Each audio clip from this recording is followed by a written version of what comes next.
Всем привет, ребята! Ну что ж, вот и вышла третья часть по Сабнатике. Не буду вас задерживать, ставьте лайки, подписывайтесь на канал и приятного просмотра. Как только началась игра, мне сразу пришлось уплыть на мотыльке в место, где мы были в прошлой серии, потому что я не увидел некоторые крафты в своем изготовителе. Поняв то, что я потерял полдня, мне пришлось вернуться на базу. И решил поспать. И пока я не забыл, день 22. В модификационной станции я уже нашел нужный крафт. Взяв все необходимые ресурсы, я скрафтил баллон с воздухом. В этом новом баллоне с воздухом было целых 225 единиц. Также в моих планах было перенести стыковочную шахту.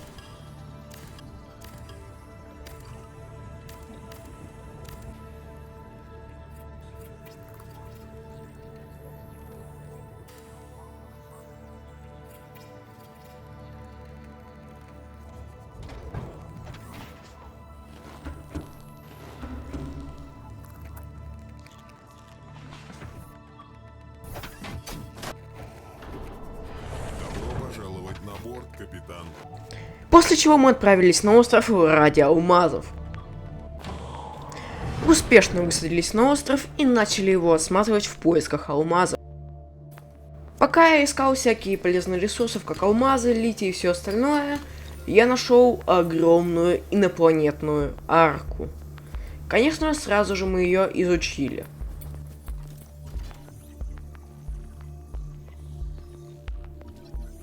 Также от нас просили какой-то непонятный ионный куб.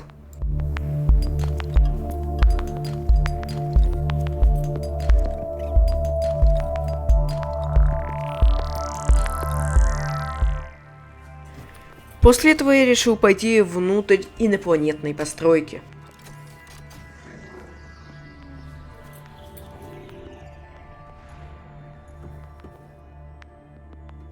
Сканирование показывает, что при возведении этой постройки использовался уникальный цельный сплав.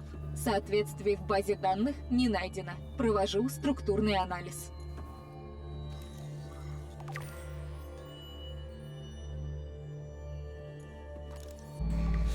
Покатался на волшебном лифте. Честно говоря, я бы на том бы каждый день катался.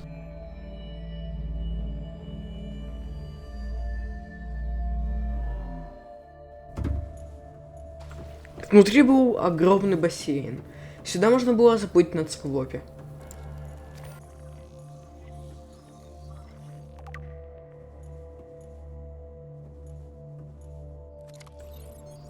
Сканирование указывает на то, что данное устройство содержит достаточно батоцельную энергию, чтобы уничтожить всю планету с большей частью Солнечной системы. К счастью, оно неисправно.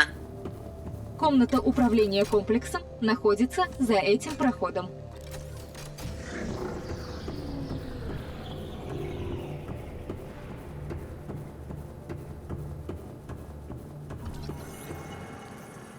Самосканирование завершено. Бактериальная инфекция в вашем организме прогрессирует. Обнаружено раздражение кожи и ответная реакция иммунной системы. Необходимы дополнительные данные для определения штамма бактерии.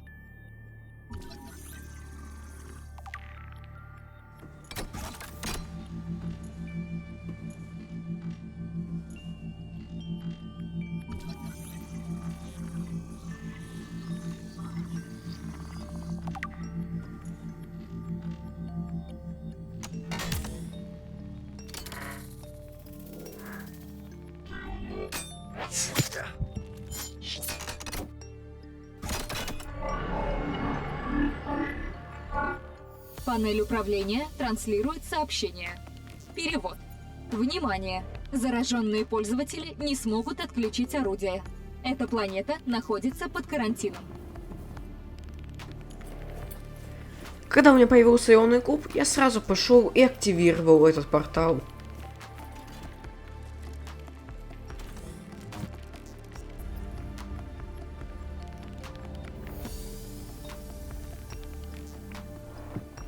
Оказалось, что этот портал ведет на другой остров. После чего я вернулся на базу и скрафтил У костюм человека краба. может появиться ощущение, что вы обладаете безграничными возможностями. Профессиональные пилоты краба тренируются неделями, чтобы побороть это явление.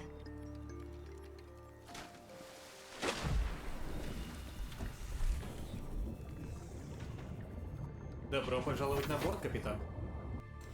Кстати, наступил день 24.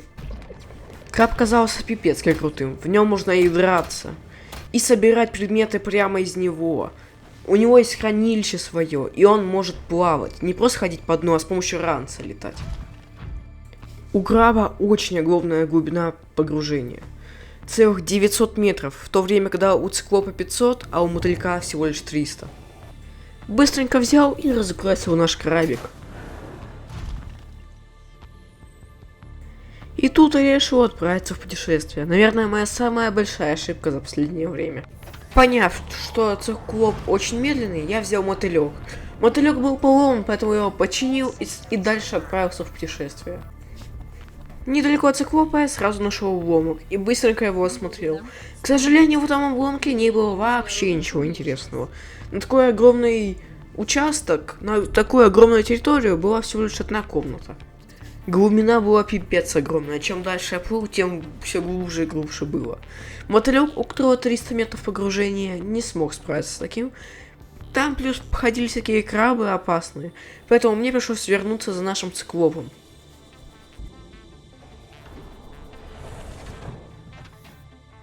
Всяким крабам было очень интересно наблюдать на мой циклоп. Он же такой красивый, черный. Я с ним согласен. Ну а так, это просто бешеная, страшная глубина. Я туда сплавал, взял всяких материалов на память. Так, всякие эксклюзивчики. Но это вы сейчас думаете, что я там плавал вообще спокойно. А я играл без звука, плавал, чуть ли не готов был открыть кирпичный завод. И вот оно, самое страшное, что я мог здесь найти. Призрачный Левиафан.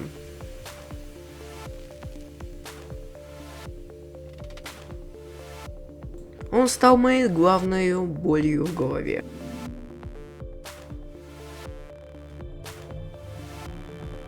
Зафиксирован перепад давления, посторонний шум.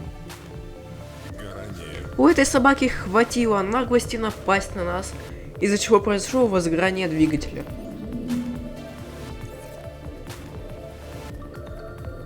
Вы сейчас на своих экранах можете наблюдать то, что как-то циклоп немного перекосило. Это он нас напал и удерживает нас.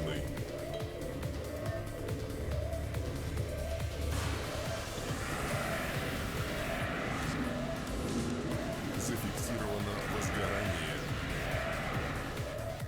Допущено Согласитесь, хорошая картина, да? опасность. Зафиксировано внешнее повреждение корпуса. Полный ход. Средняя скорость.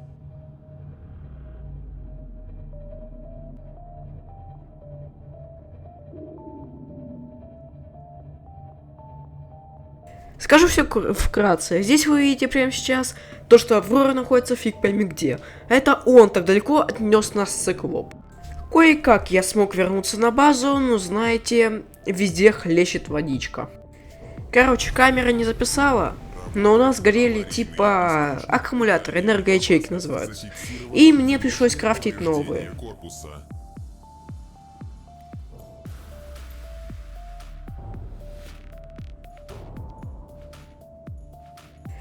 После чего я занялся полной восстановкой циклопа.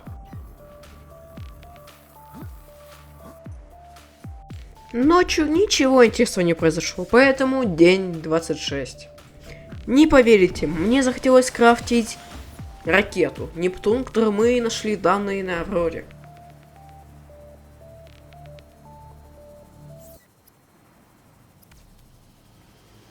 Но если бы я был бы умнее, я сразу заметил, что написано пусковая платформа Нептун.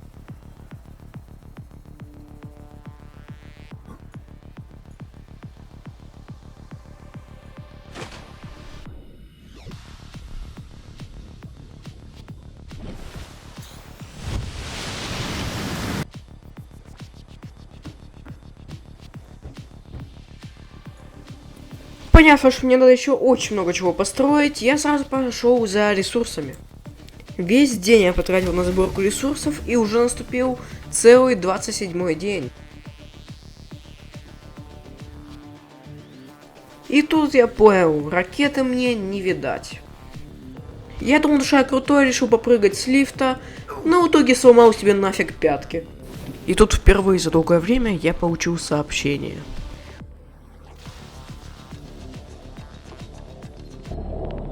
Говорит штаб-квартира Альтеры. Мы не можем послать спасательный корабль до самого места крушения. Так что, Аврора, вы должны будете просто встретиться с нами на полпути. Мы загрузили чертежи в компьютер корабля. Мы за сэндвичами, ты с нами? Ага, сейчас, одну секунду. Данные черного ящика показывают, что защищенный терминал в капитанской каюте по-прежнему работает. Бекки уходит минут через 5. Ладно, скажи Бекки, что я возьму обычный. Обычный? Да, она поймет, о чем я. Код должен быть... А вдруг нет? Просто скажи обычный. Окей, я ей скажу обычный, а она мне какой обычный, и мне снова придется сюда топать. Код должен быть 2679. Обычный — это просто ветчина с сыром. Ну окей, может ты просто так и скажешь ветчина с сыром. Ветчина с сыром. Окей. Когда я изучал локацию вокруг, я нашел пещеру. Решил в нее заплыть и случайно в ней провел целый день. Пещера была огромной и необычной. Я даже находил постройки, но не построенные мной. Также я нашел новый ресурс — магнетит. А также я нашел возможное жилище Дегази. Внутри не было ничего интересного, кроме КПК, но когда я выплыл, меня охватила паника. Потому что я не мог нигде найти мотылек. Я думал, что его уже сломали. Все, конец. Я уже не знал, что делать. Кислорода нет, ничего нет. И тут хопно, я увижу мотылек. Он лежит на дне, разрушен весь, поломанный. Один удар, и ему конец. В итоге мы с мотыльком экстренно вернулись на базу. Мотивационное сообщение. Крейг МакГилл потерпел крушение в кислотных болотах планеты Бориаль-9, отбил атаки арахнидов-почечников и сбежал на прирученном звездорвале. У вас точно получится пережить еще один день. На 29-й день у меня были планы сделать стазис винтовки. Винтовка была готова, и я делал эксперименты. Стазис винтовка, оказывается, просто всех ставит в шок, и они просто перестают двигаться. И я сначала думал, что это на пару секунд. Ну, поняв потом, что он просто выпустил свое... Обоссался, короче. Он дальше не двигался. И не двигался он на протяжении еще долгого времени. То есть так можно стазить всяких опасных существ и просто их убивать ножом. Я посмотрел на красивейшее солнечное затмение. Потому что я вообще думал, наступила ночь. Ну да ладно, и так уже вечер. Поднялся на лифте. Ну и что ж сказать. Вот наша серия и подошла к концу. За эту серию мы сделали очень много чего. Закончим мы на лифте Нептуна. Все очень красиво. Все шикарно. Ставьте лайки, подписывайтесь на канал. В описании мой телеграм-канал. Всем спасибо и всем пока.